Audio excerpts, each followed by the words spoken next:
There is no doubt that Saddam Hussein was quite cruel and responsible for millions of deaths. But in today's videos, we will talk about someone more ruthless than Saddam Hussein. It's no one else but Saddam Hussein's son Uday Hussein. Well, some believe he was quite worse than the brutal psychopaths, because of the extreme power given by his presidential father, which allowed him to do whatever he wanted to do.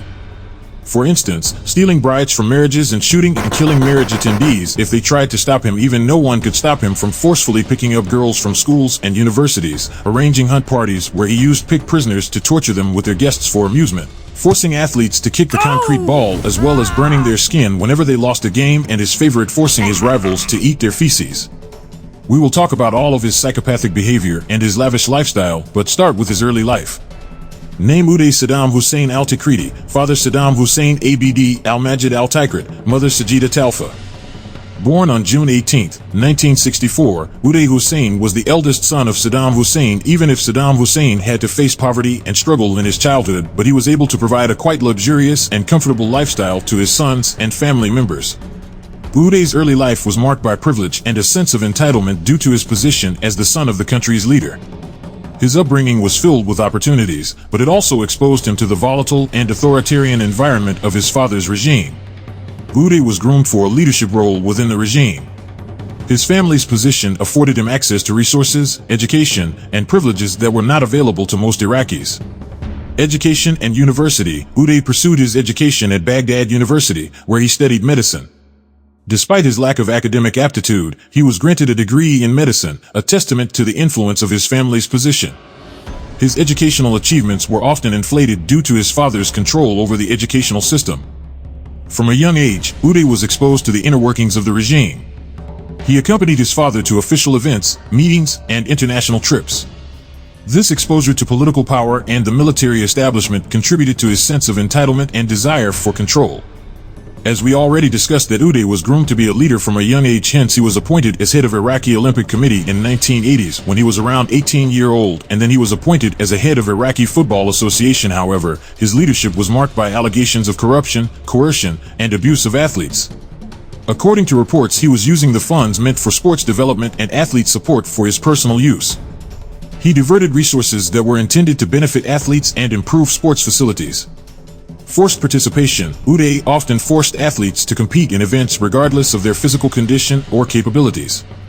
This disregard for their well-being resulted in injuries and long-term damage. He couldn't tolerate athletes who could not complete his expectations or who did not play well. Means: Uday used to brutally torture or killed them.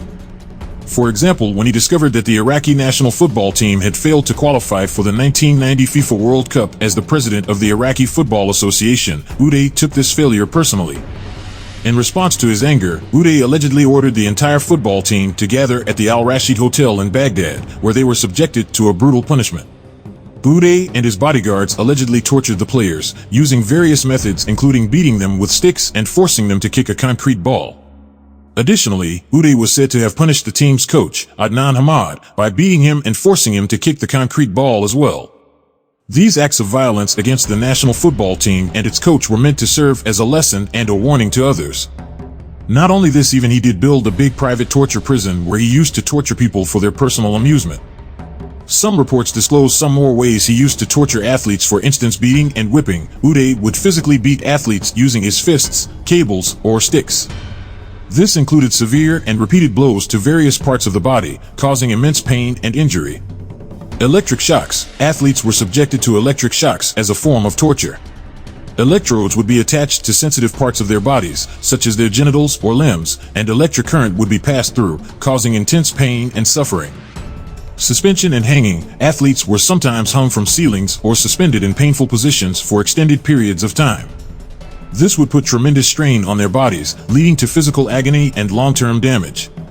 Sexual abuse. There are reports of Uday sexually abusing both male and female athletes as a means of punishment. These acts were degrading and traumatic, inflicting both physical and psychological harm on the victims.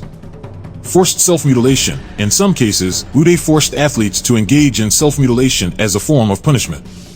This could involve cutting or burning themselves, causing extreme pain and lasting scars. Falaka. Falaka is a traditional method of torture involving beating the soles of the feet with a stick or rod. This painful technique was reportedly used by Uday. It was Uday's favorite because he used to force them to walk after whipping their foot. His violence was even more brutal towards those who he perceived as enemies or political opponents. For them, he would inflict various forms of punishment on those who crossed him or were seen as a threat to his power.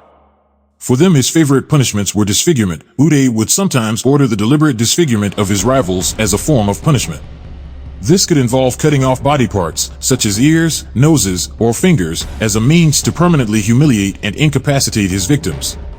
Forced labor and imprisonment. Uday would force his rivals into hard labor or long-term imprisonment under harsh and inhumane conditions. This included forced labor in construction projects or other physically demanding tasks, often with little regard for the well-being of the individuals involved. Even if he tortured and killed thousands of people, but according to reports he gave the worst punishment to Camel Hannah Gigio. He was Uday's personal valet and food taster. Uday suspected him of stealing from the household, which led to his brutal torture. However, the worst thing during his torture was that Uday made Camel Hannah Gigio to eat his own feces, and then he was beaten, whipped, and electrocuted, resulting in severe injuries. Camel Hannah Gigio eventually died as a result of the torture. Uday's all close friends and family members were living into fear because torturing people and killing people was his hobby. He would start beating anyone for minor things. For instance, Latif Yahya was forced to become Uday's body double due to his striking resemblance to him. He witnessed and experienced Uday's cruelty firsthand. Uday subjected Latif to physical abuse, including beatings and torture sessions. He was once beaten for not imitating Uday's walk properly. According to some sources, there are so many incidents which reflect Uday's psychopath behavior and desire to maintain control through fear. He just don't want it that any ordinary citizen would think to get along with the opposition party expect Saddam's regime. Hence he came up with the idea to accuse innocent people for accompanying opposition parties, then giving them brutal death, which was throwing them into industrial shredding machines, fed to wild animals like lions and dogs, or drowned in vats of acid. So that he could maintain his control through fear, and the selection of victims were often flimsy or non-existent. Killing people wasn't the only hobby of Uday Hussein. He'd been traveling with his father from young age to other developed countries where he used to meet millionaires and used to see their supercars. His experiences made him to love expensive cars, and his father's vast amount of wealth was enough to fulfill his desires of buying expensive cars. However, he bought his first car in early 1980s when he was around 17-year-old. His first car was Lamborghini Countach, but he didn't stop there. He had been buying all those expensive cars which was existing in that period of time. According to sources, he owned black Ferrari Testarossa, Porsche 911 Turbo, Mercedes-Benz S-Class, BMW 7 Series, and Rolls-Royce Corniche. However, his father burnt his cars in 1996 and put him in prison as a response of failed assassination attempt on Saddam Hussein. Because now Uday wanted to see himself as powerful as his father, but for achieving that he had removed his father from power. That's why he planted a bomb under his father's car. The bomb was hidden under the road near a place where Saddam's motorcade was expected to pass. The plan was for the bomb to detonate when Saddam's car drove over it. However, the intelligence services detected the bomb in advance and managed to divert the motorcade to a different route, avoiding the explosion. Even his brutality was more worse towards women. According to some former classmates, he slept forcefully with a girl when he was only 13-year-old. His first victim was the daughter of his father's mistress Shakra, a Greek-Lebanese former pageant holder who was the daughter of an oil businessman. But his father's power was enough to cover his crime. But this was only the beginning of his brutal lust, because when he joined college, all the female students started leaving their studies and preferred hiding at home, because Uday had tradition of choosing new girl for every night from his collage. Most of his victims didn't survive, because most of the time Uday ordered his bodyguards kill the girls after he sleep with them. The chief of Baghdad claimed that once Uday was invited to a wedding in 1990s, but the bride catches Uday's eye. Then he ordered his bodyguards to snatch that bride, then that the bride was forced to sleep with Uday for several days. Then Uday sent her back to her husband. Adib Shaban said that Uday burned the hips of numerous ladies with whom he engaged in sexual relations with a horseshoe, making a U-molded scar. Allah Bashir, the specialist of the Saddam family, guaranteed that he was treating ladies who were in a similar condition and who had been ignited with a lit cigarette by Uday. His former secretary disclosed that the Uday used to sleep with different women every night and had them kidnapped, usually very young girls, but also women from wealthy Baghdad families. According to his secretary Adib Shaban in 1998, Uday saw an ex-lead representative's girl at a party, had her hijacked, sent her home following 3 days, and when the young lady's dad was educated about the assault and discussed what occurred, Uday told the man, "Your girls will be my sweethearts, or I will eradicate you from the earth," and told the man to bring his girl and his other younger girl to his next party so that he can sleep with her. He was enjoying his good time and power since he was born. However, his bad time started in December 1996, when some people shot 17 bullets on him when he was headed to his father's palace after party, but somehow survived after getting hit by 7 bullets.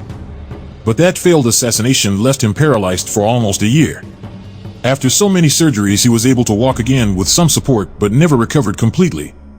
Death of evil. Uday Hussein died in a firefight with U.S. forces on July 22, 2003, shortly after the U.S. invasion of Iraq. U.S. soldiers, along with members of the United States Special Operations Forces, raided a residence in Mosul where Uday and his younger brother Qusay were believed to be hiding.